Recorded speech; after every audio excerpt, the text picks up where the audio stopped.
pessoal, tudo bem com vocês? Sejam bem-vindos ao iarce.com, o seu canal no YouTube com conteúdo para fé adventista. Para quem não me conhece, prazer, meu nome é Cláudio e você é o meu convidado especial. Então, por gentileza, já se inscreve, ative o sininho com todas as notificações para não perder nenhum conteúdo digital. Nós começamos em nosso canal uma minissérie intitulada O Tempo. E durante esta minissérie nós iremos estudar aquela que é a maior profecia da Bíblia. Estou falando das 2.300 tardes e manhãs. Então, sem delongas, vamos direto ao texto, beleza? Que se encontra no livro do profeta Daniel, no capítulo 8, versículo 14.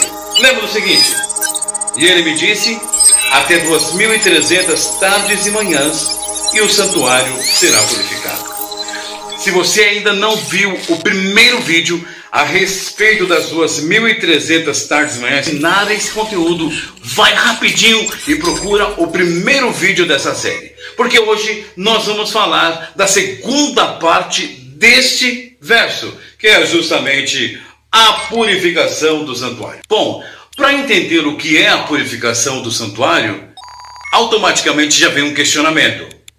Qual o questionamento? O que é a purificação do santuário?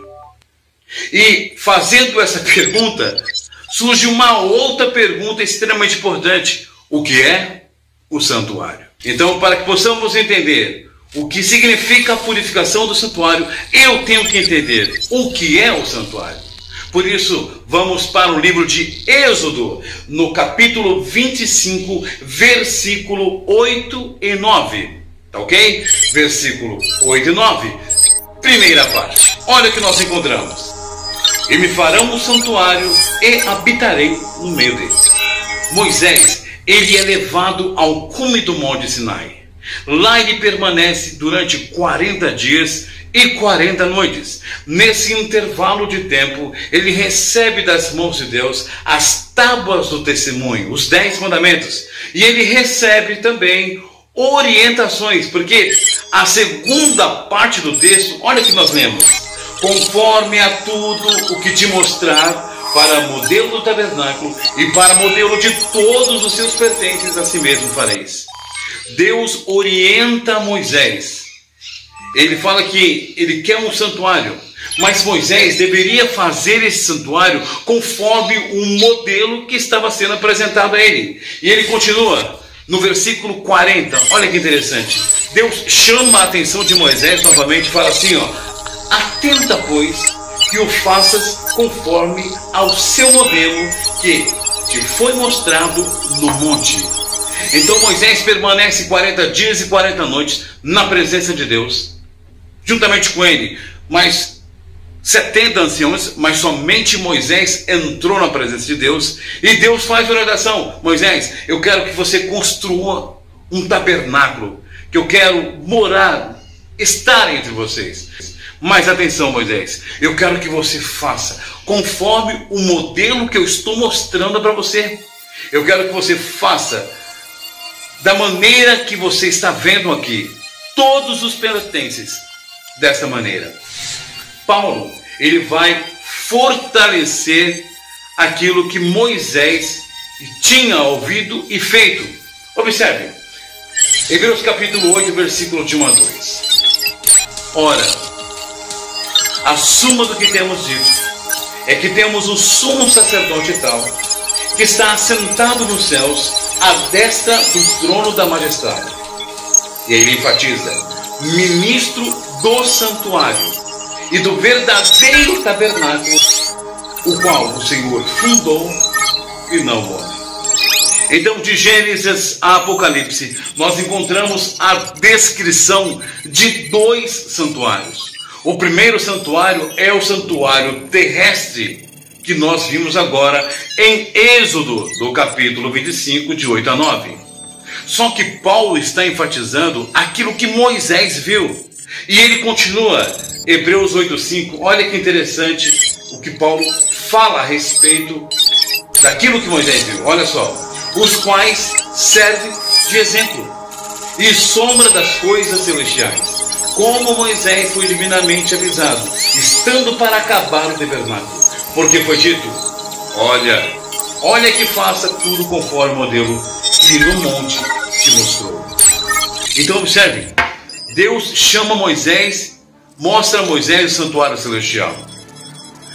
Agora, Paulo, ele reforça que realmente nesse santuário celestial existe um sumo sacerdote. Então, de Gênesis a Apocalipse, nós encontramos a descrição desses dois santuários. O interessante é que, apesar da beleza do santuário terrestre, os materiais ali utilizados comprovavam a sua trajetória temporária. Por quê? Porque esse tabernáculo, esse santuário, iria servir como uma sombra. É como se o santuário celestial fosse projetado, e nesta projeção as sombras das coisas celestiais iriam ser Moisés e dar a ele essa importante missão. Agora, que eu quero fazer uma pergunta para você adventista, ok? Para você adventista. Você acha que a doutrina do santuário, defendida pela Igreja Adventista, ela é uma doutrina que realmente é importante ou um conhecimento qualquer? Então, eu vou te apresentar aqui três afirmações daquilo que as pessoas pensam da gente, tá? A primeira é essa daqui, ó. Observe. Os adventistas do sétimo dia são como cavalos de Troia, belos por fora, mas trazem dentro de si a destruição. Gostou? Olha essa outra afirmação, preste atenção nisso. Todos aqueles que mantiverem distantes dos adventistas do sétimo dia estarão fazendo bem para a própria alma. Observe agora essa terceira afirmação. Olha só. Os adventistas do sétimo dia acreditam que Satanás é o nosso corredentor e não Cristo. Observem. As duas primeiras afirmações nós percebemos que são conselhos de pessoas para outras pessoas que não conhecem o adventismo. Beleza? Quanto a isso, nós não podemos fazer nada. Temos que manter a nossa fé cristã, o nosso cristianismo. Não podemos fazer nada. Ok? Mas a terceira afirmação tem a ver diretamente com uma doutrina da nossa igreja. Ok? E pasmem, sabe de onde eles tiraram essa informação? Que informação? Vou repetir. Os adventistas acreditam que Satanás que perdoa os pecados é o nosso corredentor e não Cristo. Sabe de onde eles tiraram? Justamente desse livro aqui. Esse aqui é o livro Nisto Cremos. Então, para você que não conhece a Igreja Adventista, ela está alicerçada em 28 doutrinas. A 24ª doutrina desse livro fala do ministério de Cristo no santuário celestial. Então eles retiraram da doutrina do santuário justamente esta afirmativa, que nós cremos que de fato é Satanás que perdoa os pecados. Mas de onde você está tirando essas afirmações? Estou tirando de um arquivo muito importante e muito esquecido. Esse arquivo aqui, ó.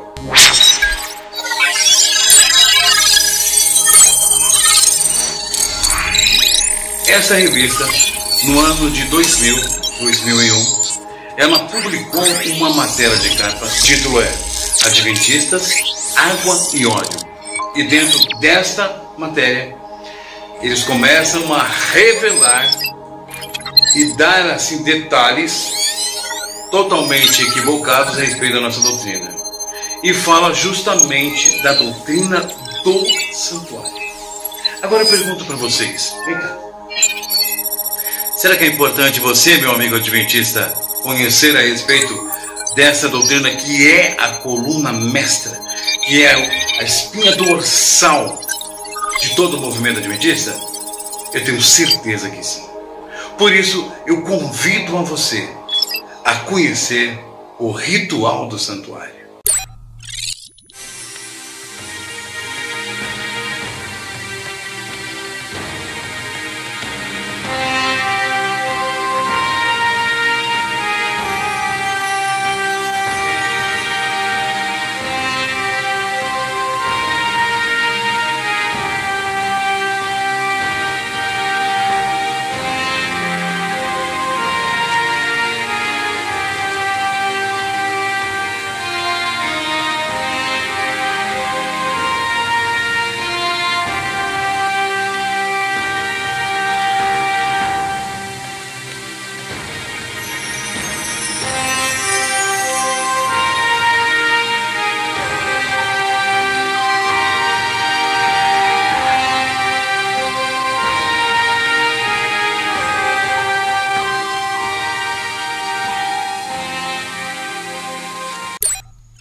E aí, pessoal, vamos então conhecer um pouco mais a respeito do santuário? Beleza? Bom, primeira coisa que eu quero pedir para vocês é o seguinte, é um favor.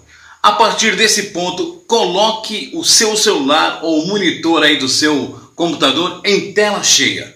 Isso, para melhorar um pouco mais a nossa metodologia, seria interessante que você assistisse a partir desse momento esse conteúdo em tela cheia. Vamos lá? Isso! Nossa, olha como eu fiquei bonito em tela cheia. Então vamos conhecer um pouco mais a respeito dessa doutrina tão importante para o nosso movimento. Bom, primeira coisa, o que é o tabernáculo e o que é o santuário? O santuário compreende toda a estrutura.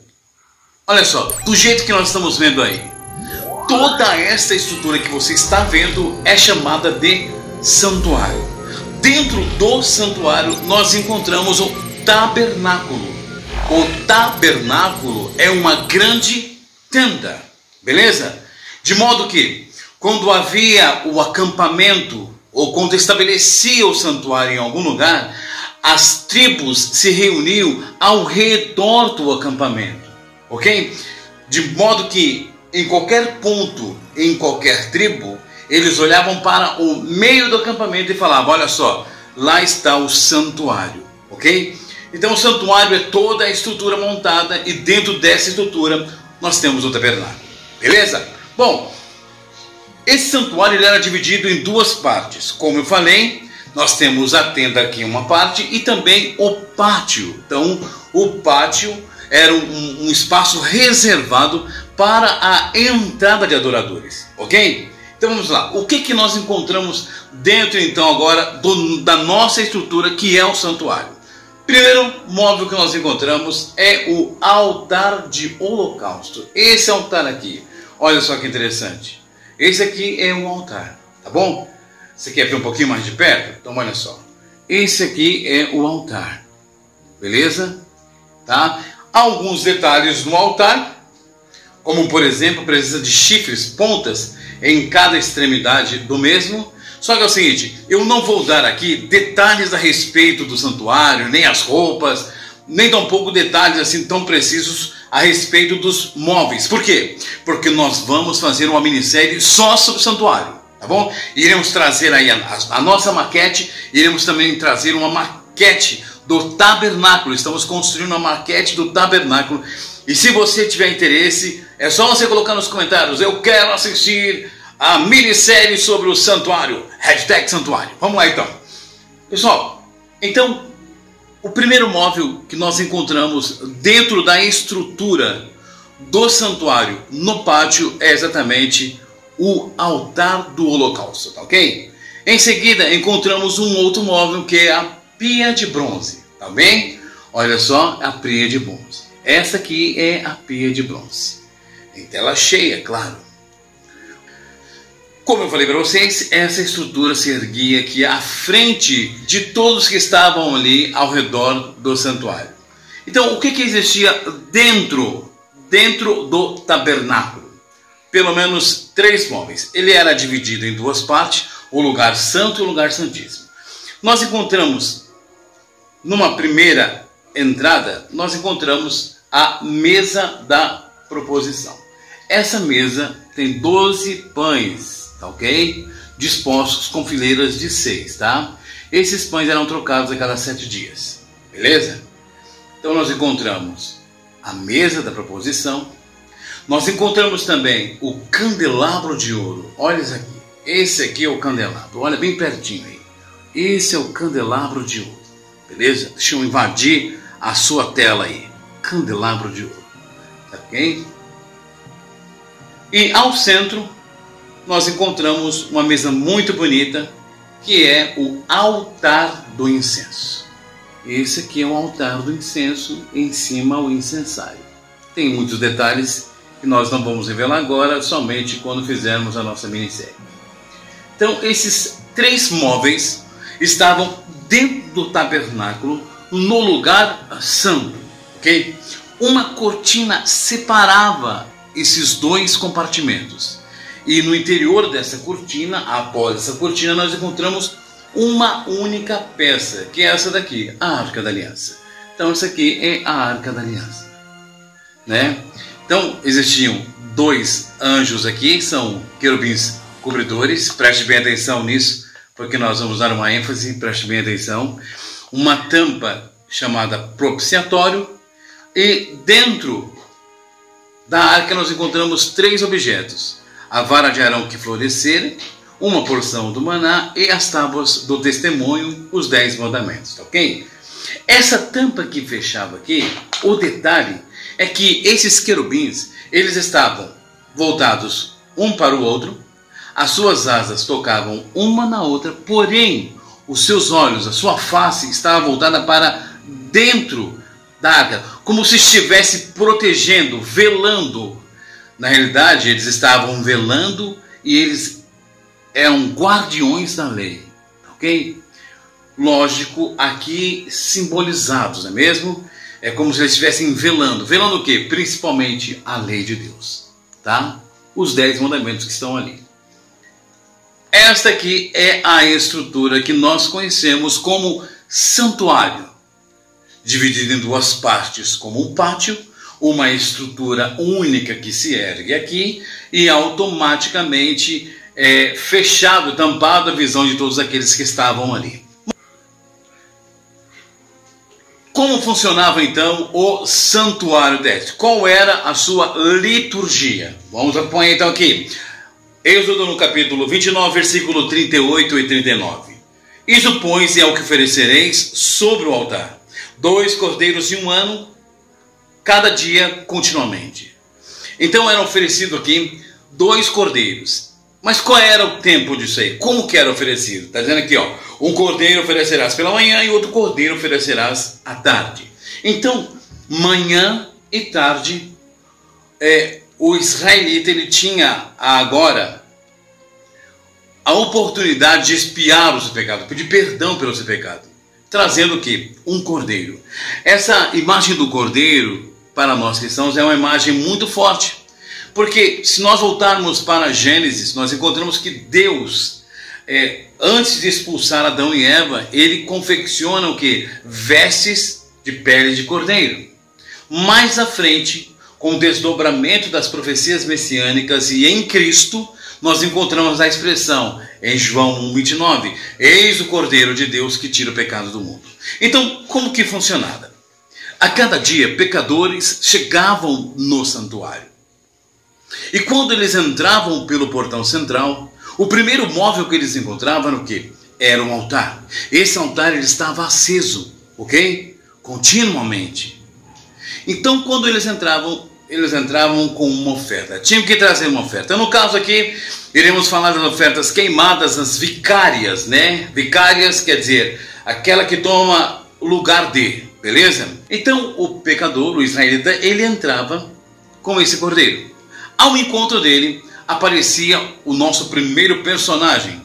Da linhagem da tribo de Levi, o sacerdote se aproximava. Ele desempenhava várias funções, mas uma das mais importantes era realmente observar se a oferta ali oferecida, se o cordeiro ali oferecido estava sem mancha, se era um cordeiro sadio, se era um animal perfeito.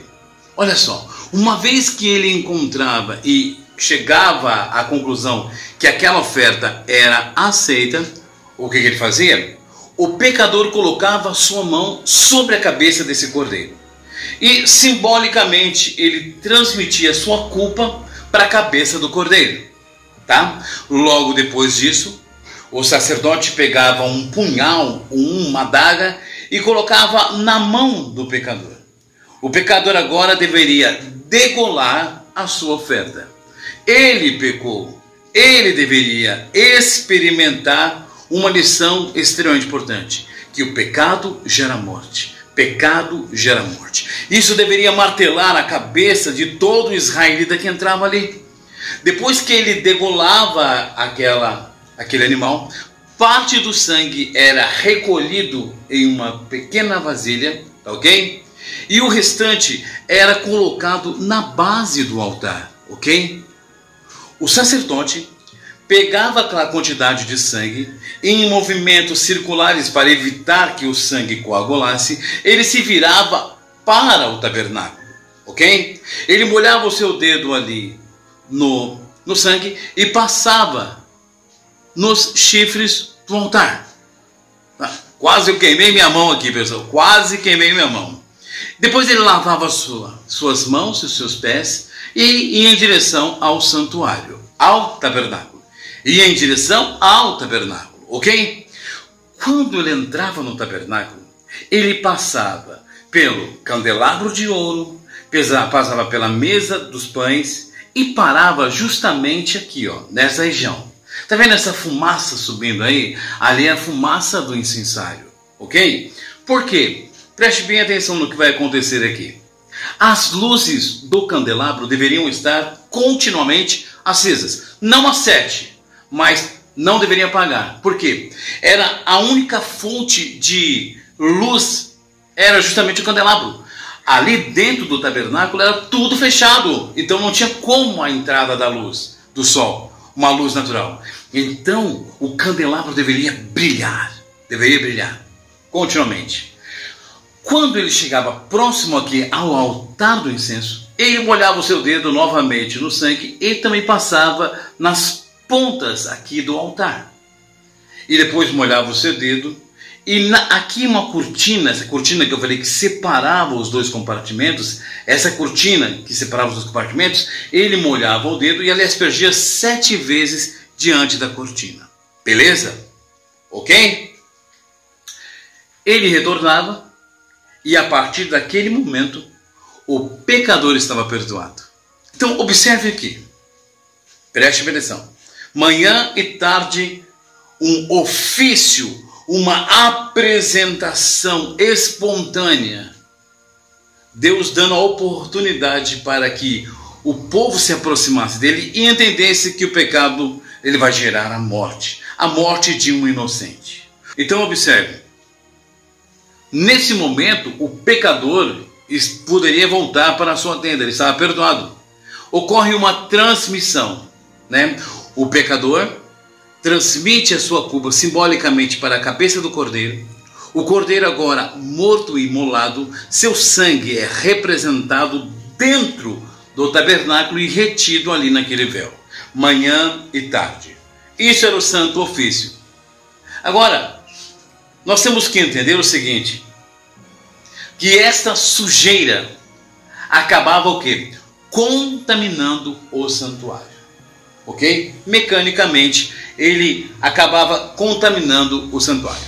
Nós sabemos que existem 7 festas judaicas que são extremamente importantes. Destas, a 6ª festa é a mais importante no calendário judaico. Tá? É a chamada Dia da Expiação, ou Yom Kippur.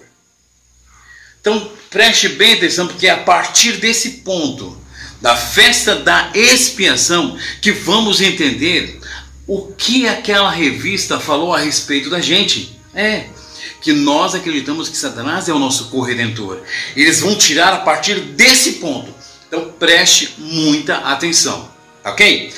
Bom, a festa da expiação está registrado em Levítico 23, versículos 27, tá ok?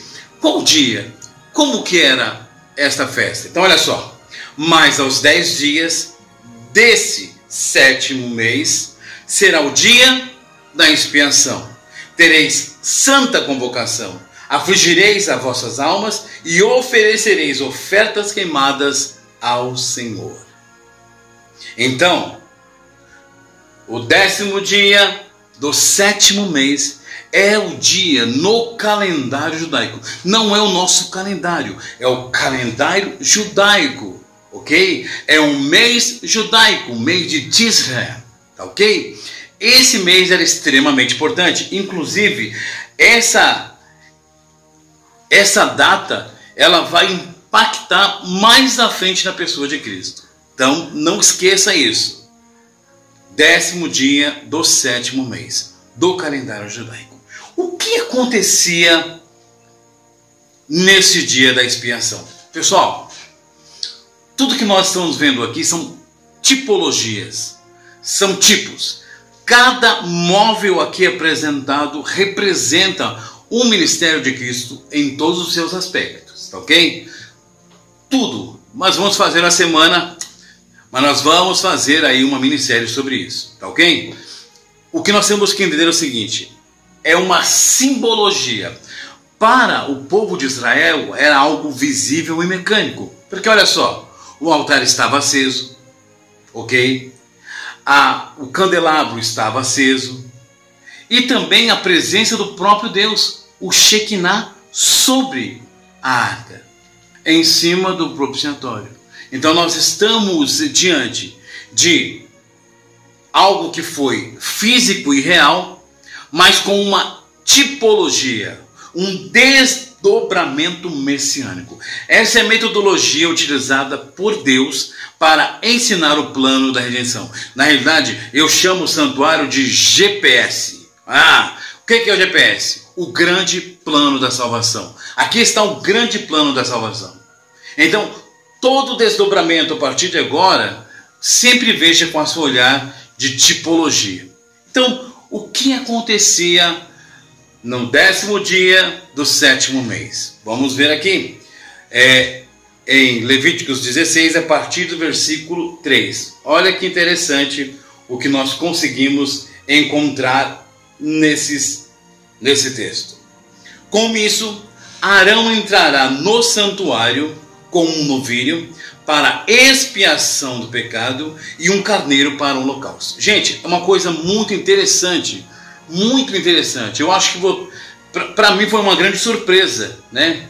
Eu acredito que para muitos também, mas vamos lá. No dia da expiação, 3 animais são envolvidos aqui. São trazidos um novilho, 2 bodes e um carneiro, ok? Mas o que chama a atenção é o seguinte: o posicionamento do sumo sacerdote. Olha aqui. Manhã e tarde, o sacerdote, ele passava pelo lugar santo e deixava o sangue ali impregnado no véu.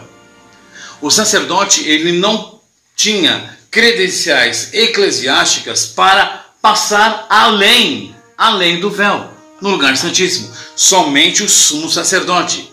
O sumo sacerdote, uma vez por ano, ele tinha a autorização de entrar na presença de Deus. Tinha a autorização de entrar na presença de Deus, ok? Agora, preste bem atenção. Olha essas vestes aqui. Essas são vestes do sumo sacerdote. A presença do sumo sacerdote com essas vestes chamava muita atenção, ok? Deus falava com ele através das pedras, e à medida que ele andava, ouvia-se o som ali dos sininhos presos ali no seu manto. Então, o sumo sacerdote, ele era uma pessoa visível ao longo de todo aquele ano.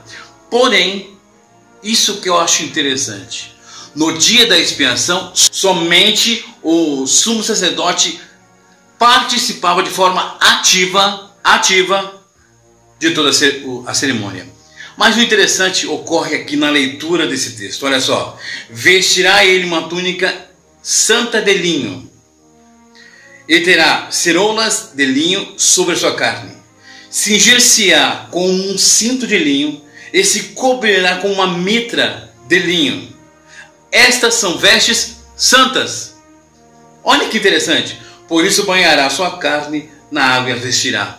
No dia da expiação, sabe aquela roupa toda trabalhada? Ele tirava essa roupa e ele colocava o que a Bíblia chama de roupas santas. Era um tipo de roupa simples, como se, à medida que ele entrasse na presença de Deus como sumo sacerdote, as suas vestimentas transparecesse um respeito, como se estivesse clamando por misericórdia. Isso é fantástico, porque todos que estavam ao redor, quando viam o sumo sacerdote despindo as suas roupas e colocando roupas comuns, ele se nivelava ao povo, ele se nivelava a toda a liturgia. Agora ele é um como eles. Então ele fazia isso. E olha o que acontece. E da congregação dos filhos de Israel tomarás 2 bodes para a expiação do pecado e 1 carneiro para o holocausto. Ok? Então os animais já estão à nossa frente aí. Nós temos aqui um novilho, um boi, não é mesmo? Nós temos 2 bodes, nós temos o carneiro aqui também. Beleza? Como que era agora a liturgia do dia aí da expiação? Extremamente importante. Olha só. Versículo 6. Depois oferecerá o novilho da expiação, que será para ele, e fará expiação por si e por sua casa. Então, olha o que vai acontecer a partir de agora. O sumo sacerdote, agora com vestes santas, não aquelas vestes que ele utilizava, como eu falei, agora com vestes simples, mas diferentes dos sacerdotes, ele se aproximava para oferecer um novilho. E aqui ocorre uma coisa bem interessante. O novilho era degolado, e isso era para uma oferta para o sacerdote e sua casa. Quem é a sua casa? A casa sacerdotal. Todos aqueles que ao longo do ano ofereciam aqui o serviço, ok? A casa sacerdotal. E olha que coisa interessante. Ele pegava um incensário e pegava brasas vivas aqui do altar, ok?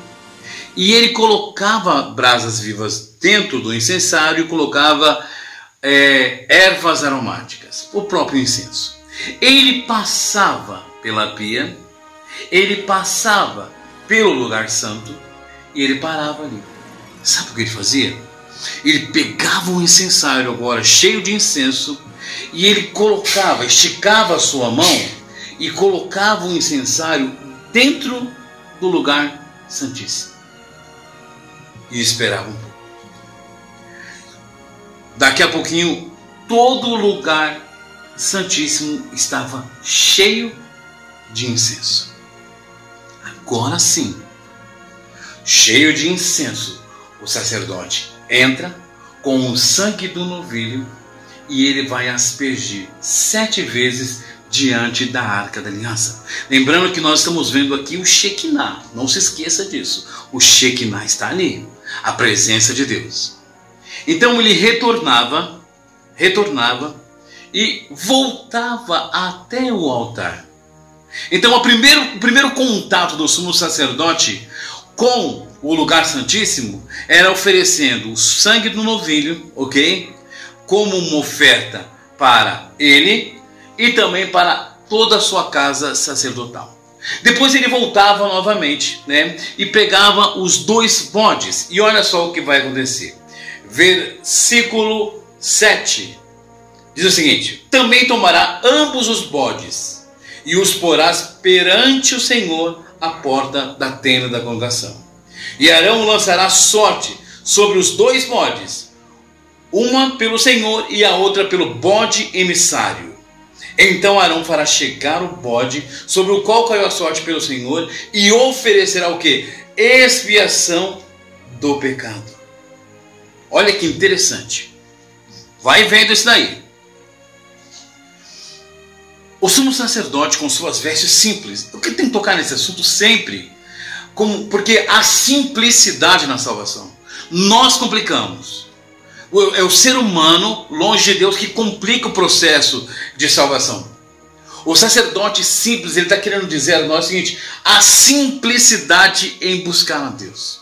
a simplicidade em estar diante de Deus, a simplicidade na palavra, na maneira que você fala. Deus quer você do jeito que você é. Então o sacerdote, o sumo sacerdote, ele chegava e parava bem aqui nessa região aqui, ó, em frente da tenda que era chamada tenda da congregação, que é o tabernáculo.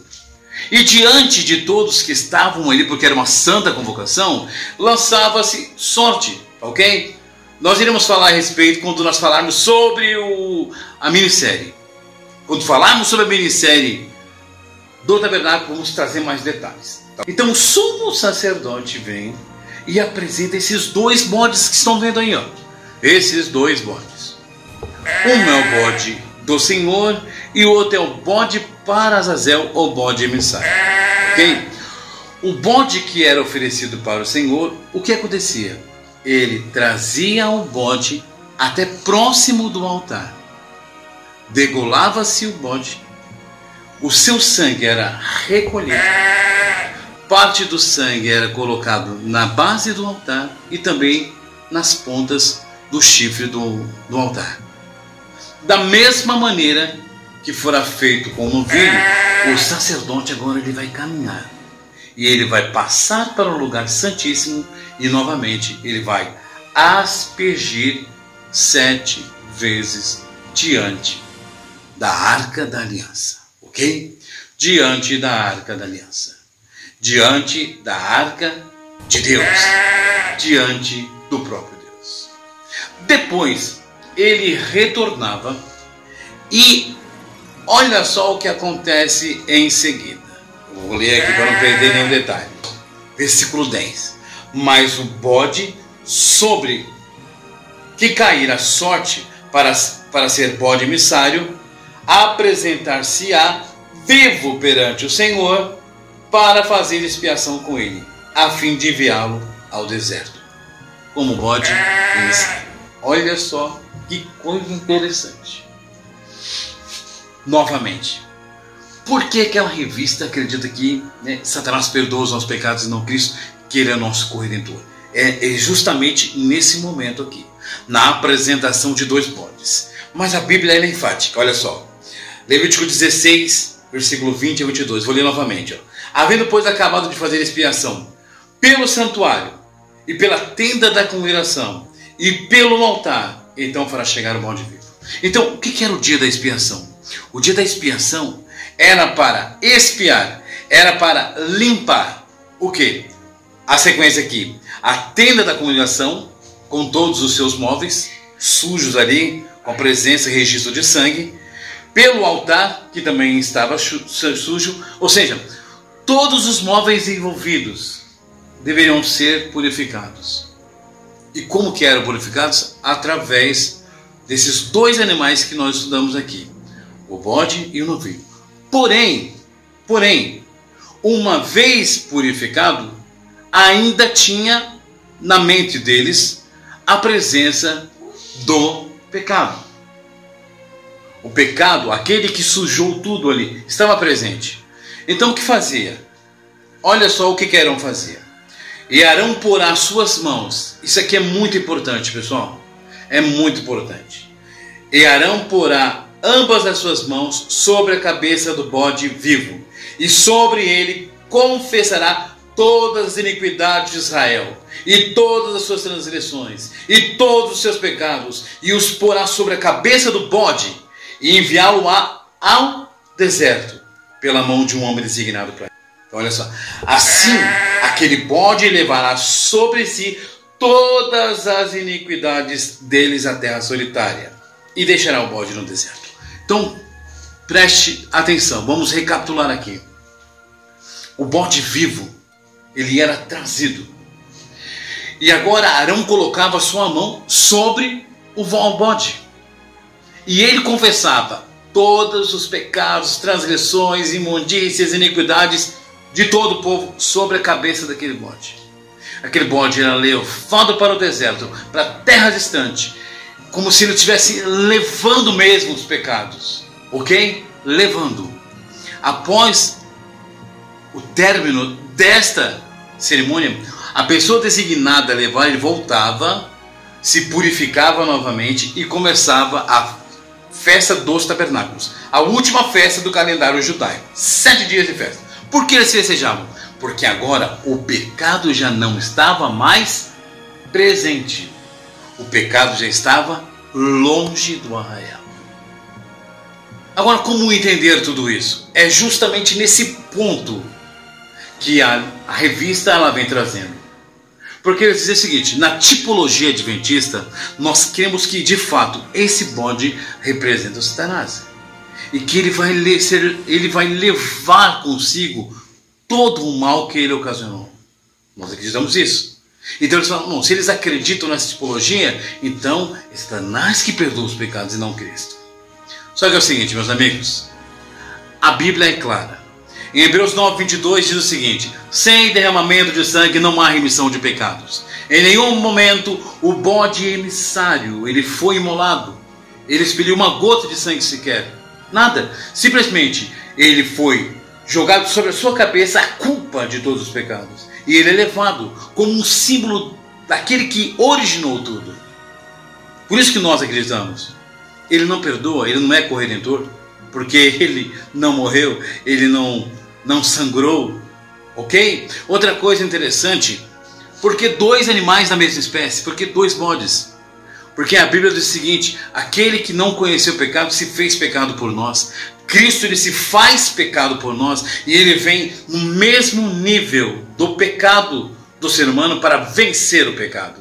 Por isso esses 2 animais da mesma espécie. Sabemos que Cristo ele é considerado, ele é o cordeiro, o leão da tribo de Judá, mas ele também é o bode responsável no ritual do santuário, no dia da expiação, em trazer o perdão. Então, resumindo, o que é o dia da expiação? É justamente uma festa totalmente diferente, onde animais são ali trazidos e oferecidos, e animais são mortos e outro animal permanece vivo.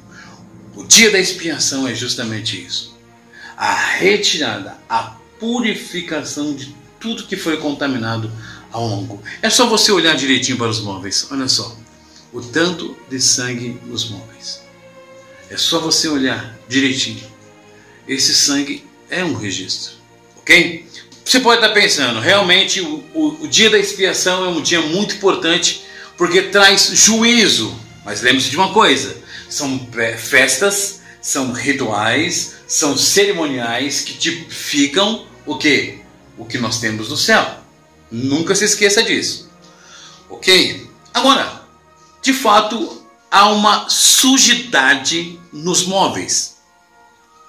Estão todos impregnados com sangue, até o véu.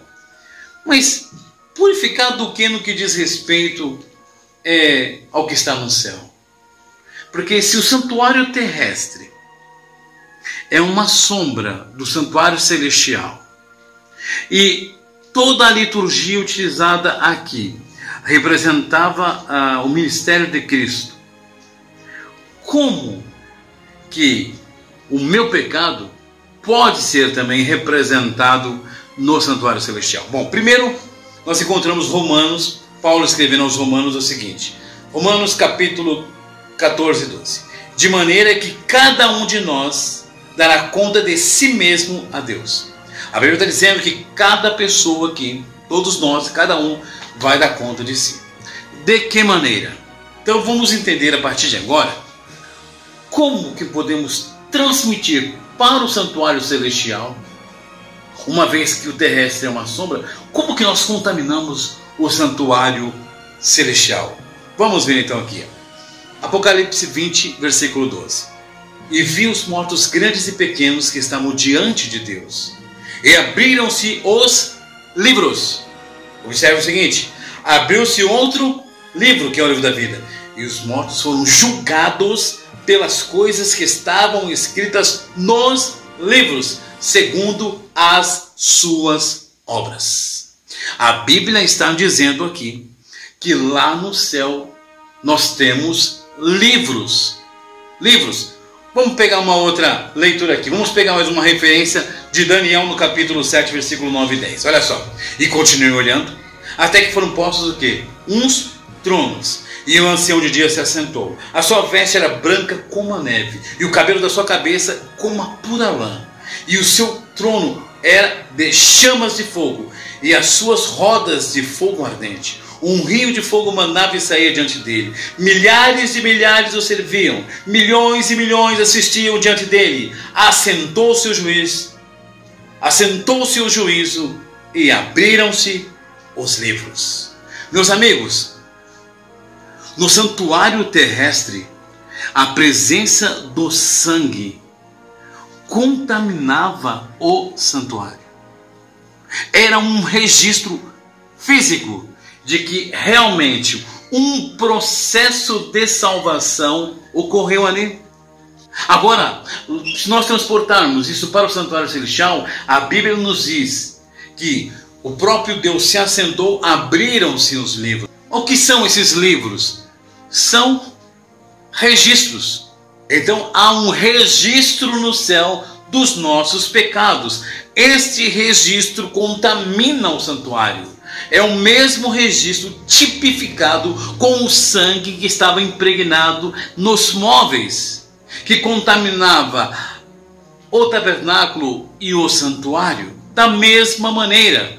Então nós somos representados no céu através de livros, ok? A Bíblia fala de vários livros, um dia nós podemos falar, não é o momento. Mas, por exemplo, observe o que nós encontramos em Êxodo capítulo 24, versículo 7. Em seguida, leu o livro da aliança para o povo. E eles disseram: faremos fielmente tudo o que o Senhor ordenou. Versículo Êxodo 32. Mas agora eu te rogo, perdoa-lhes o pecado. Senão, risca-me do teu livro que escreveste. Lógico que o escritor bíblico tinha em mente livros, não o formato de livros que nós temos, né? Possivelmente ele estava imaginando os rolos, os pergaminhos, os rolos sagrados, não é mesmo? A evolução da escrita, a evolução da maneira de escrever e também da maneira de armazenar a escrita evoluiu bastante, né? Dos pergaminhos vieram os códices, que são os primeiros formatos de livro que nós temos hoje. Mas entenda o seguinte: a presença de livros e do nosso registro no céu automaticamente contamina o santuário, ok? Agora, vamos tentar considerar uma outra coisa aqui. Você pode estar pensando, mas, Cláudio, é meio estranho isso aí. Como que no céu, né, um lugar puro, santo, como que lá pode de fato haver a contaminação, se é um lugar puro, se é um lugar santo? E agora, pessoal? Será que somente a compreensão dos livros que cada um de nós aqui temos, será que a compreensão de que há um registro lá no céu e esse registro contamina o santuário, será que se isso não for suficiente, o que nós podemos dizer? Pessoal, não é somente isso que contamina, ou contaminou o santuário. Então nós vamos ver como que outros processos, não como os livros, já que você não quer acreditar que existem os livros, que o mal não pode originar dessa maneira, e o céu é um lugar santo, livre de qualquer coisa. Olha aqui, Apocalipse 12, versículo 7 e 9. E houve batalha onde? No céu. Observe. Houve batalha no céu. Miguel e seus anjos batalharam contra o dragão, e batalharam o dragão e os seus anjos. Mas não prevaleceu, nem mais o seu lugar se achou nos céus. E foi precipitado o dragão, a antiga serpente, chamado Diabo Satanás, que engana todo mundo. Ele foi precipitado na terra e seus anjos foram lançados no reino.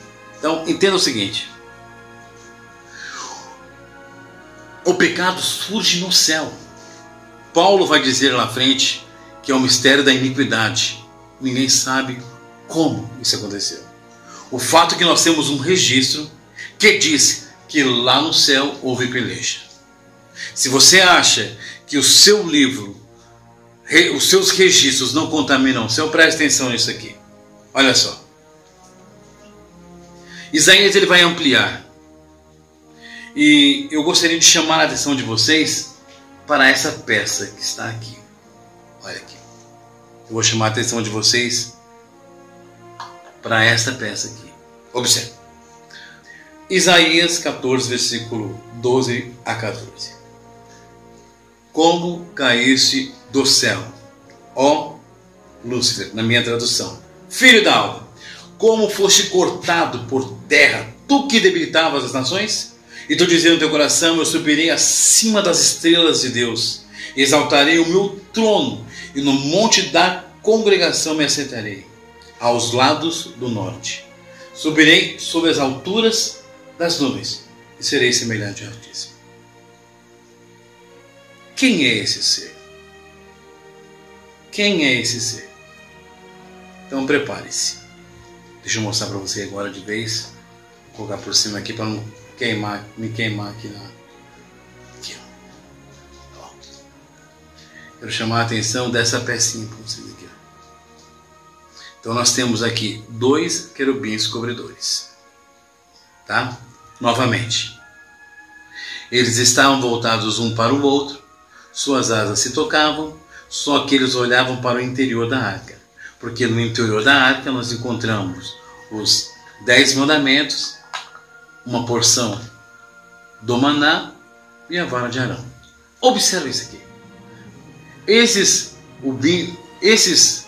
querubins, eles foram criados para velar a lei. Eles olhavam com respeito para o interior da lei. Agora, observe o que vai acontecer aqui. Olha só.